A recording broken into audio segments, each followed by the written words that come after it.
You're listening to this podcast advertisement, so you know they're effective. But knowing which podcasts align with your target audience is impossible, right? Not anymore. Podchaser Pro is the one-stop shop for all podcast data like listener counts, demographic and geographic information, and contacts for thousands of the top podcasts across any topic or industry. Learn more at podchaserpro.com/MPN today. That's podchaserpro.com/MPN. I'm Nick Westergaard, and this is On Brand, helping you tell your story. My guest this week is Robert Passikoff. Customers are 6 times more likely to give you, the brand, the benefit of the doubt in what we call uncertain circumstances.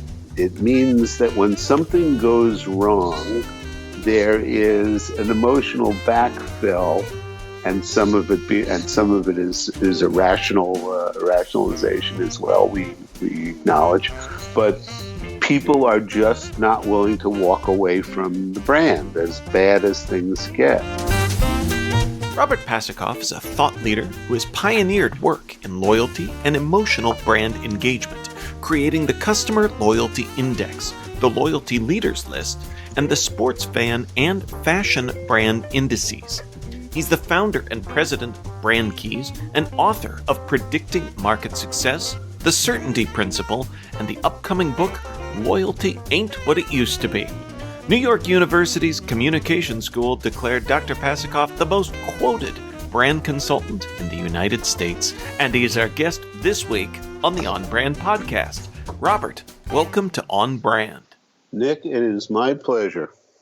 So I am excited to chat because the first thing I listed off in your illustrious bio there is the Customer Loyalty Engagement Index, and the new version, or the latest release of this list just came out within a couple of weeks. Yes, I think last Monday actually.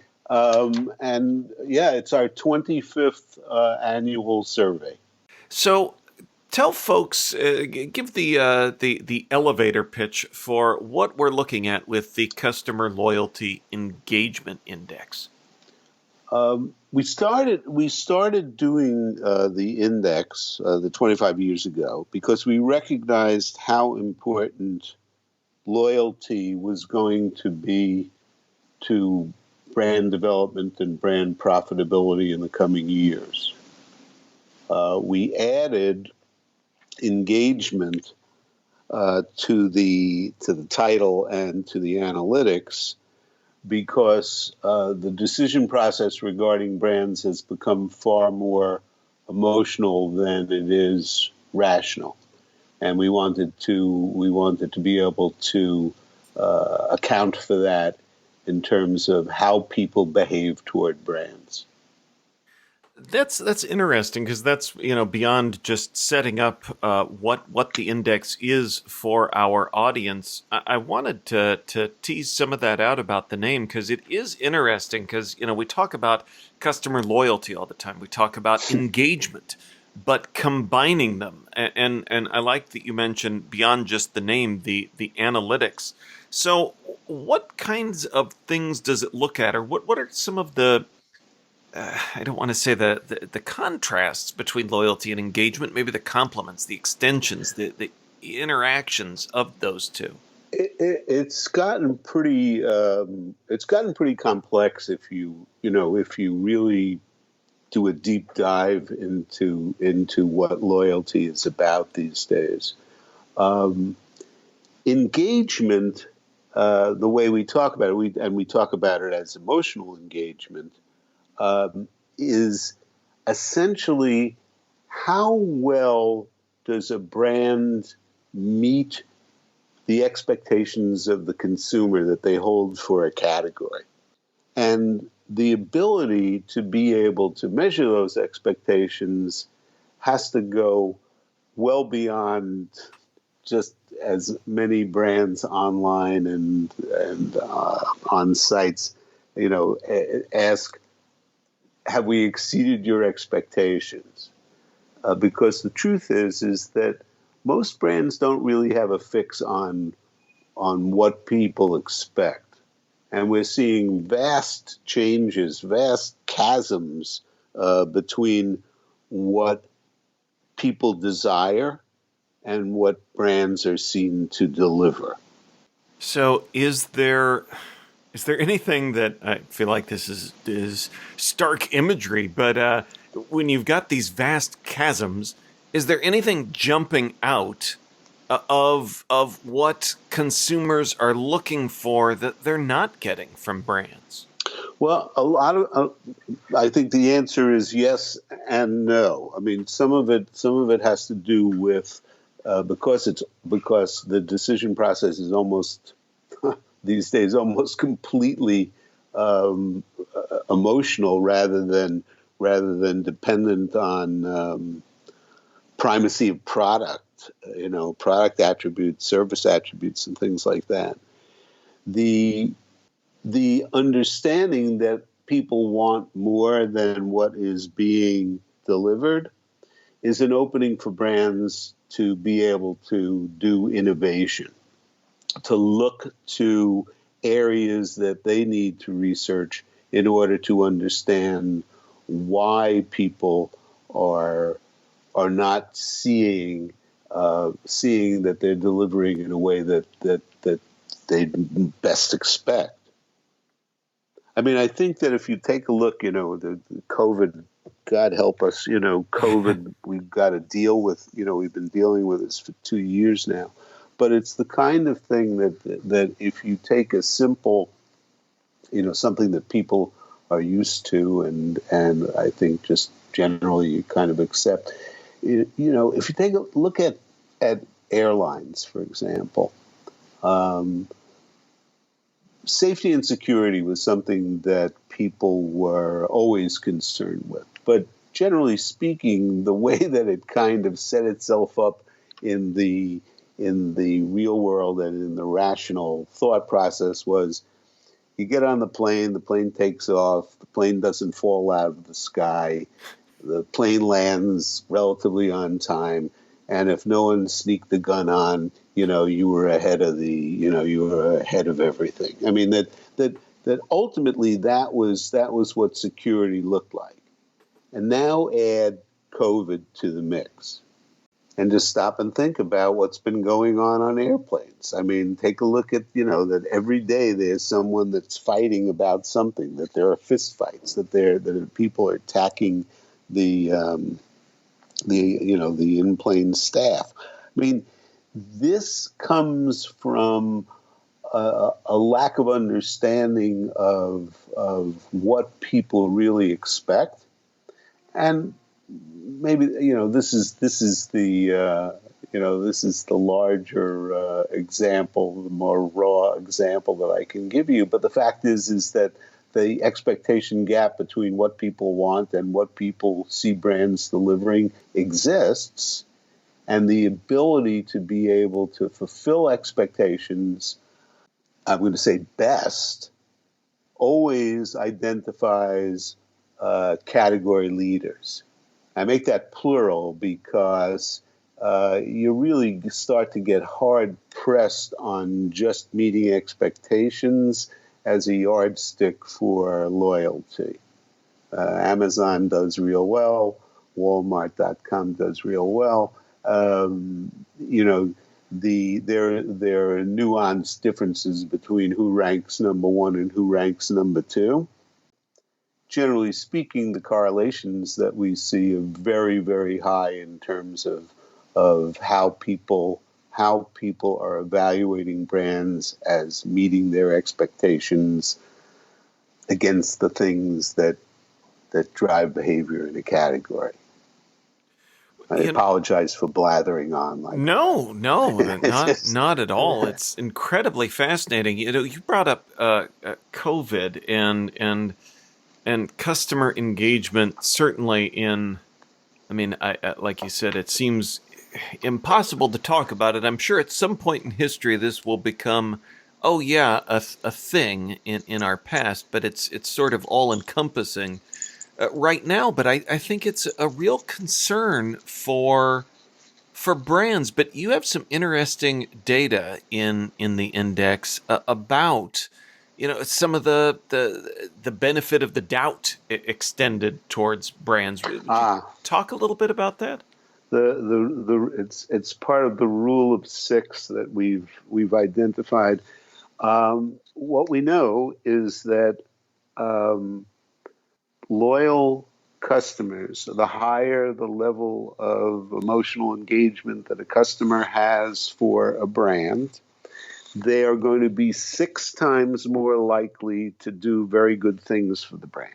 And the one that you have, things like they're going to buy you, they're going to buy more of your product, they'll buy other aligned products that your brand offers. They'll buy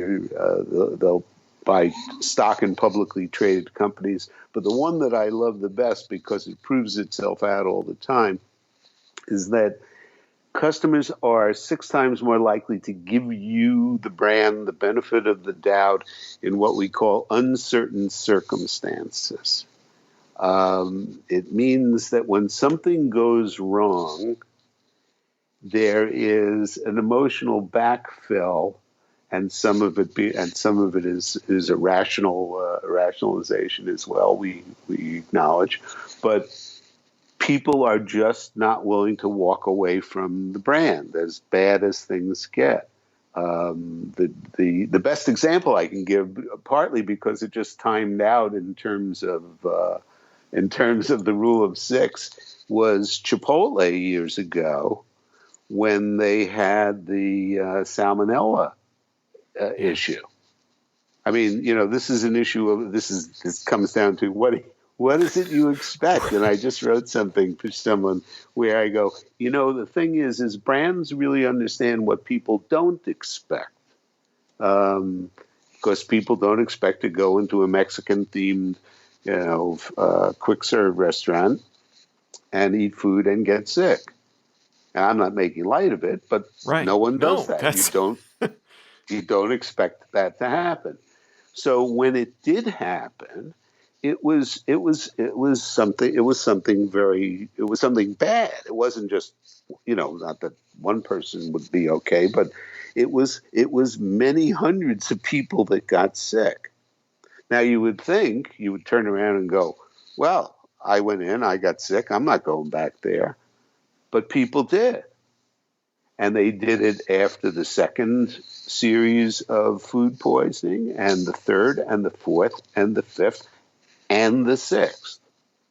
And then at the 7th, the stock plummeted and they were down by 75%, and no one was going into the store.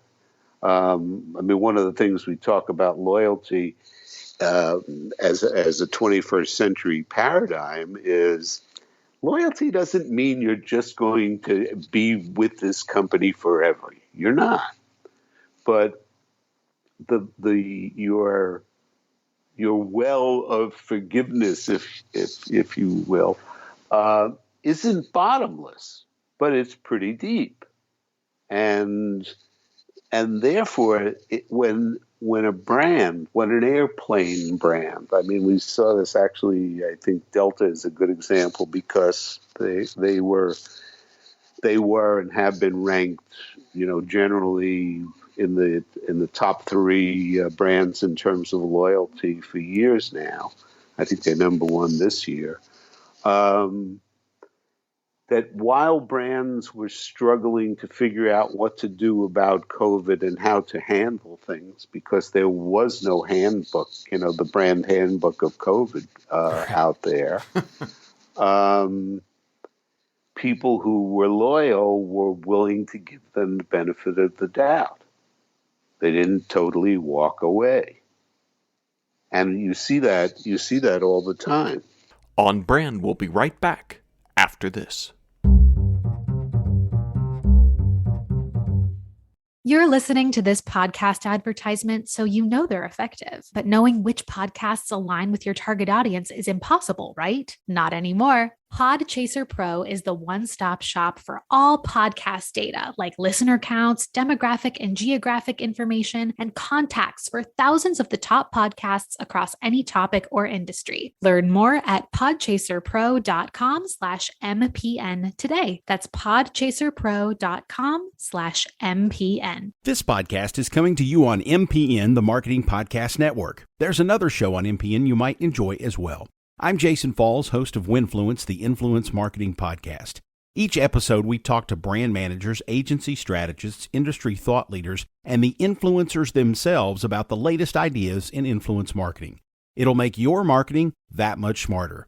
Just visit winfluencepod.com or search for Winfluence wherever you get your podcasts. Now, back to the show. This is the 25th anniversary of the Customer Loyalty Engagement Index. And one thing that you've highlighted is brands that have been rated number one for a decade or more. And there's some that we've talked about, noting folks like Amazon, Netflix, Google, but also Discover, Domino's, Dunkin', Konica Minolta. In looking at these brands that have risen to this level for so long and so consistently, is there anything that jumps out that we can learn from in generating, again, something closer to, if not bottomless, at least long running there? I think that there is, and I think that there's a pattern that we've identified. I'm going to just for a moment.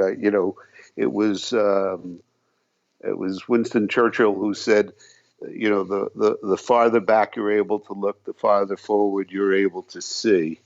And I think that the review that we've done, 25 years and 4.5 million respondent, and analytics that we've got have allowed us to see something that I think is going to rule for the next decade, maybe even 2 decades. And that's something that we're calling value ownership. It's something that we see as replacing differentiation. Jack Trout, who, the creator of positioning, was a good friend of ours, and he said, you differentiate or die. You were either able to show something that set you apart as a brand, or you were just going to be out there, competing among, 100 other brands. Now, that differentiation was, it started out being very rational stuff back in the 50s and 60s when everything was new and products were developing. And so a rational aspect could be leveraged. It got more imagic and it got more emotional as time went on.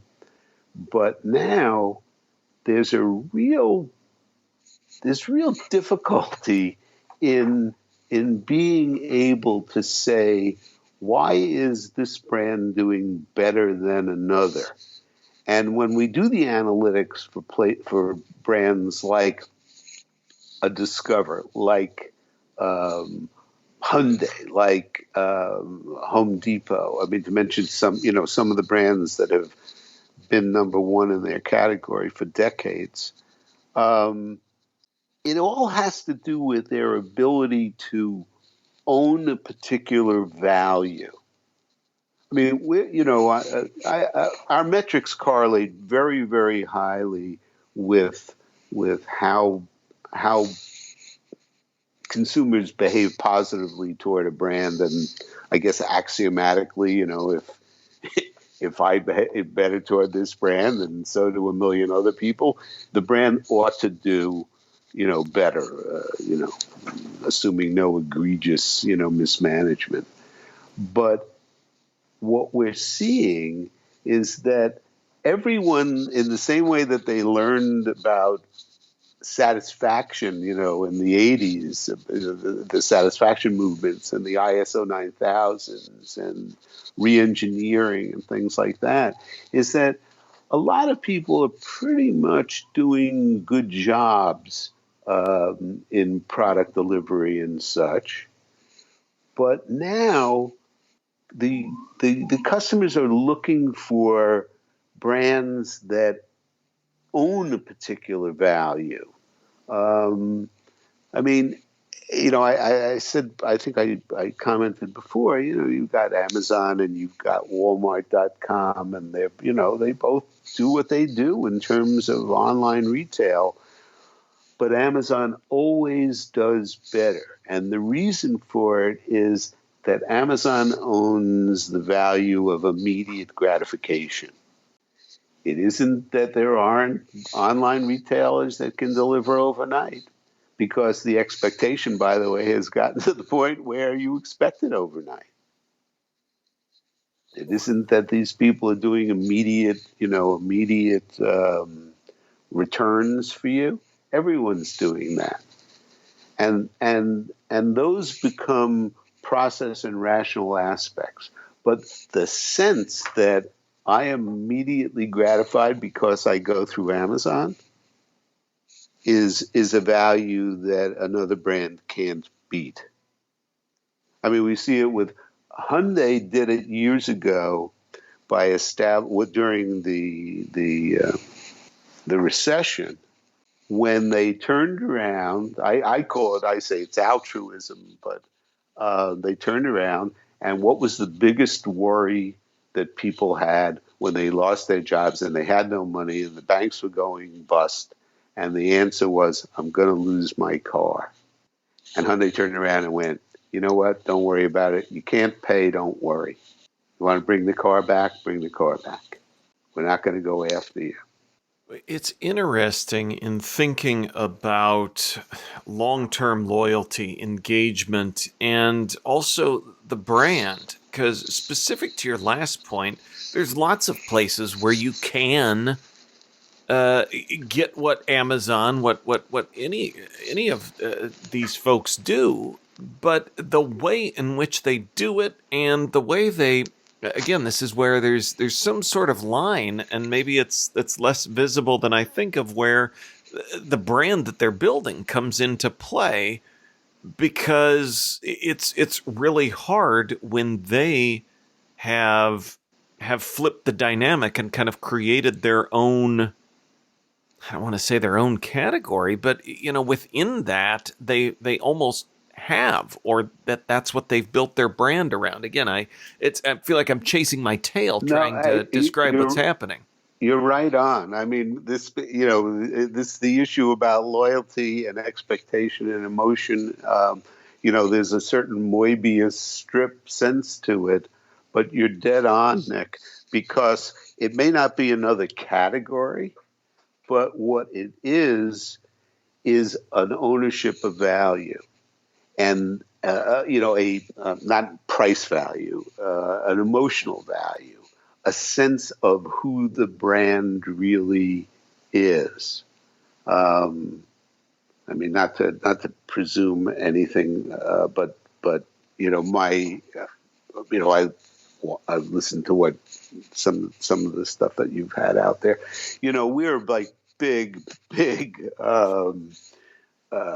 protagonists regarding that there's a big difference between entertainment and engagement. I mean, there's a lot of folks out there that are entertaining the hell out of people, but the brands really aren't engaging people, and that becomes the real acid test for brands. One of the things that when we talk about expectations and expectation growth, Some of it is fueled by some very smart people, smart brands and smart people working at the brands. But I used to say, when there was a time when we could actually get in front of an audience, when you flew someplace to talk Right. in front of a conference. One of the things is I say to people, you all travel, you all go to a hotel. Think about the time you came back from dealing with clients or, whatever you were dealing with that day. And you went back to your hotel and all you wanted to do was relax. And you went into your room and lo and behold, there was something on your pillow and it was a little chocolate. And you thought to yourself, my God, that's really nice. Let me eat this now. And I did. But then someone said, well, you know what? We're going to give you a cookie. And then next we're going to give you a warm cookie. Yeah, it is. And next we're going to give you a warm cookie and cold milk. I mean, and the point is that your expectation while you were thrilled with the chocolate, Right. now not so much. I mean, there's the other thing. I mean, what we call the Zappification of America. I mean, millennials. I'm not picking on millennials. Millennials are just too young to remember. There was a time when, if you went to a department store and you bought something and you didn't like it and you wanted to return it, you had to take it back to the store. And if you had it shipped to you, you paid for shipping. And if you had to send it back, you paid for shipping to send it back. And Zappos, very smartly, there's a behavioral aspect to the decision, but they went, buy as many shoes as you want, we'll pay for it. You don't want whatever you want to return, we'll pay for it. And now your expectation, I will bet a lot of money. You got to be honest with me, Nick, but I'll bet you a lot of money. And anyone wants to take this bet with me, that when you go online or you go to buy something, and now they go, and the shipping's going to be, there's a piece of you. It may not turn you off from making the purchase because you may want the product, but there's a bit of you that goes, what the hell is this? No one else charges me to have this thing delivered. And that's, and therein lies the aspect of expectation. And it's also something that we've come to say that, expectations are like oil spills. I mean, categories are certainly are categories unto themselves, but expectations seep. They're not constrained into just the shoe category is the only one that's doing, free delivery, free return. It's every place eventually. And that's why, consumers are mostly human beings most of the time. I mean, they're only consumers a part of the time. Brands, it's what we do for a living. So we expect that people are spending as much time as we are thinking about brands. But that really isn't the case. Yeah. And the issue of emotion and expectation has become the shorthand, for it. Because engaging a consumer with your brand has become tougher than ever before. I mean, awareness, easy peasy. No problem. You can create awareness like nothing. But engagement is not easy at all. Yeah. Well, as you said, smart brands, and we've heard about a lot of smart brands from you, but now it's time for us to ask for a brand that has made you smile recently. Okay. I want to be absolutely clear about the brand that made me smile recently was Apple TV Plus. and it was based on a commercial that they're running with John Hamm, talking about all of the famous people who are on Apple TV, starring on Apple TV, and he is not, and he is envious. And I will tell you why. I mean, I made the distinction before about the difference between entertaining and engaging. I mean, a lot of people mistake, imagery for engagement. The fact is that the best combination you can have is something that is both entertaining and engaging. But I'll settle just for engaging. But in this case, I watch through the lens of the brand guy, and I go, that was so funny, and it was so smart, because you got to know that they did their study and they went, nobody knows that we have all these stars on Apple Plus TV. Can we figure out a way to let people know? And I think they did a great job. So I not only do I smile, I give them a gold star. Awesome. Well, that is a great smile.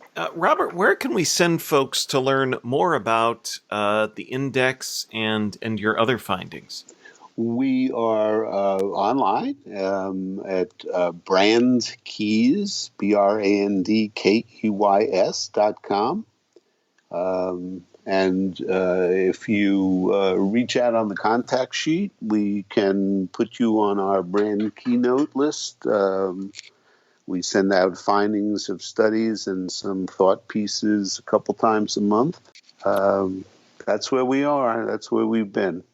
Awesome. Well, we will link up to all of that in our show notes at onbrandpodcast.com. Robert, thanks for being on brand with us. Nick, thank you so much for the opportunity. And if you like what you're hearing, if we've made you smile with engagement and loyalty, remember you can express that via Spotify, Apple Podcasts, or wherever you like to listen.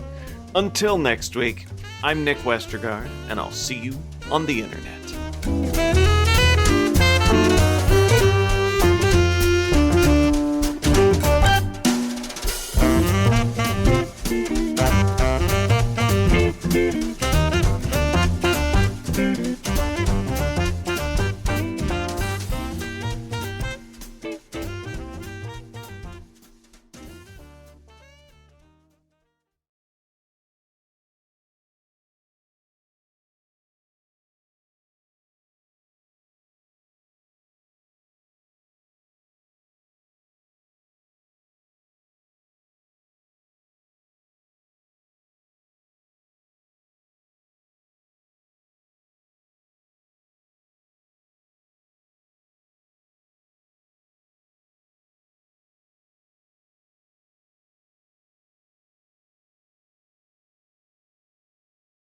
This podcast is heard along the Marketing Podcast Network. For more great marketing podcasts, visit marketingpodcasts.net.